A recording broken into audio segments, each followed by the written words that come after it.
வணக்கம் நண்பர்களே, இந்த வீடியோவில் என்ன பார்க்க இருக்கோம்னா, மும்பை மற்றும் சென்னை அணிகள் மோதிய போட்டியில் சென்னை அணியானது 20 ரன்கள் வித்தியாசத்தில் அபாரமாக வெற்றி பெற்றுள்ளது. இந்த நிலையில் ஆட்டநாயகன் விருது பெற்ற பத்திரானா கூறுகையில், தோனி பாய் என்னிடம் வந்து இதை சொன்னார், அதைத்தான் நான் செய்தேன், வெற்றிக்கு காரணம் அவர்தான் என்று தோனியை புகழ்ந்து தள்ளியுள்ளார். அதை பற்றி தான் பார்க்க இருக்கோம். அதுக்கு முன்னாடி இந்த சேனலை சப்ஸ்கிரைப் பண்ணாதவங்க சப்ஸ்கிரைப் பண்ணிக்கங்க. மறக்காம பக்கத்தில் இருக்க பெல் ஐக்கானை கிளிக் பண்ணி ஆல் இருந்தால் செலக்ட் பண்ணுங்க. அப்போ தான் நான் போகிற இந்த வீடியோ வரும். வாங்க என்னென்ன வீடியோக்குள்ள போய் முழுசாக தெரிஞ்சுக்கலாம். மும்பை மற்றும் சென்னை அணிகள் மோதிய போட்டியில் டாஸ் வென்ற மும்பை அணியானது முதலில் பந்து வீச முடிவு செய்தது. இதையடுத்து முதலில் பேட்டிங் செய்த சிஎஸ்கே அணியானது கேப்டன் ருத்ராஜ் கெய்க்வாட் 69 ரன்களும், சிவம் தூபே 66 ரன்களும், கடைசி 4 பந்துகளை மட்டுமே எதிர்கொண்ட தோனி ஹேட்ரிக் சிக்ஸர் உட்பட 20 ரன்கள் குவித்தனர். இதன் காரணமாக சென்னை அணியானது 20 ஓவர் முடிவில் 4 விக்கெட் இழப்பிற்கு 206 ரன்கள் குவித்தது. தோனி அதிரடியாக விளையாடியதன் காரணமாக இலக்காக 206 நிர்ணயிக்கப்பட்டது.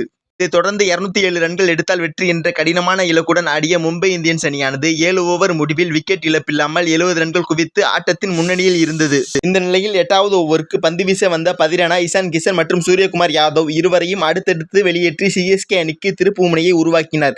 இதையடுத்து மீண்டு வந்த ரோஹித் சர்மா மற்றும் திலக் வர்மா இருவரும் ஜோடி சேர்ந்து அதிரடியாக விளையாடி 60 ரன்கள் பார்ட்னர்ஷிப் அமைத்தனர். மீண்டும் பந்து வீச திரும்ப வந்த பத்திரானா, திலக் வர்மா விக்கெட்டை கைப்பற்றி மீண்டும் சிஎஸ்கே அணியை ஆட்டத்திற்குள் கொண்டு வந்தார். தொடர்ந்து கடைசி நேரத்தில் அதிரடியாக விளையாட வந்த பேட்ஸ்மேனான ரொமாடியா செப்பேட்டை கிளீன் போல்ட் செய்து வெளியேற்றினார். மொத்தமாக 4 ஓவர் வீசி 28 ரன்கள் மட்டுமே தந்து முக்கியமான 4 விக்கெட்களை கைப்பற்றி சிஎஸ்கே அணியின் வெற்றிக்கு முக்கிய காரணமாக இருந்தார். இதனால் ஆட்டநாயகனாகவும் அவர் தேர்ந்தெடுக்கப்பட்டார்.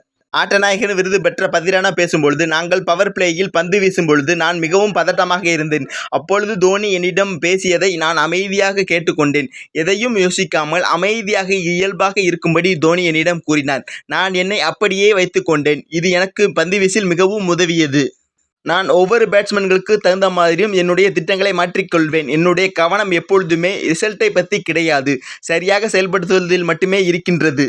கடந்த வாரத்தில் எனக்கு கொஞ்சம் சிறிய பிரச்சனை இருந்தது. ஒட்டுமொத்த அணியினரின் ஆதரவுதான் நான் இன்று சிறப்பாக அணிக்கு திரும்பி சிறப்பாக செயல்பட்டதற்கு காரணம். அவர்களுக்கு என்னுடைய நன்றி என்று தெரிவித்துள்ளார்.